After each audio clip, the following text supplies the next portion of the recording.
திமுக வந்து ராட்சச பலத்தோட இருக்கு அப்படின்னு சொல்லி அதிமுகவோட முன்னாள் அமைச்சர் ஆர்பி உதயகுமாரே ஒத்துக்கிட்டாரு. நம்மளோட எதிரிக்கு தான் நம்மளோட பலம் தெரியும், பலம் பலவீனம் தெரியும் அப்படிம்பாங்கல்ல, அது போல நம்மளோட பலமும் அவருக்கு வந்து நல்லாவே தெரிஞ்சிருக்கு. இதுல இருந்து நீங்க வந்து எல்லாரும் தெரிஞ்சுக்கலாம், 2026ல மீண்டும் திமுக தான் ஆட்சியை பிடிக்க போகுது அப்படிங்கிற ஸ்டேட்மெண்ட்டை ஆர்பி உதயகுமார் அவர்கள் உங்களுக்கு கொடுத்துட்டாரு.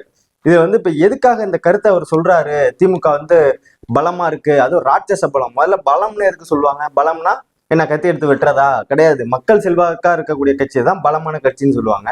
அது ராட்சச பலம்னா அப்ப எந்த அளவுக்கு மக்கள், அடித்தட்டு மக்கள்கிட்ட வரைக்கும் இந்த கட்சி வந்து போய் சேர்ந்திருக்கும், எந்த அளவுக்கு மக்கள் வந்து இந்த அரசியல் இந்த இந்த கட்சி மேல வந்து நம்பிக்கை வச்சிருக்காங்க அப்படிங்கிறது தான் ஆர்பி உதயகுமார் அண்ணா தன்னோட பாணியில சொல்லிட்டு இருக்காரு. இது எதுக்காக இப்ப சொல்றாரு அப்படின்னு பார்த்தோம்னா, கூட்டணி பிச்சை.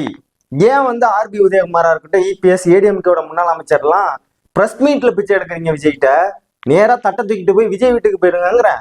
விஜய் வீட்டுக்கு போயிட்டு அங்க போய் பிச்சை எடுங்க, எப்படியாவது எங்களை கட்சியை காப்பாத்தி விட்டுருங்க அதிமுகவை, இந்த தேர்தலோட எங்க கதை முடிஞ்சும் போல இருக்கு, எதிர்கட்சியா கூட நீங்க வந்துடலாம் போல இருக்கு, நாங்க போயிடுவோம் அப்படின்னு சொல்லி நேரா விஜய் வீட்டுக்கு போய் பிச்சை எடுங்க. ஏன் இப்படி வந்து அரசியல் சூழ்ச்சி மாதிரி விஜயை போட்டு இழுக்கிறீங்க உள்ள?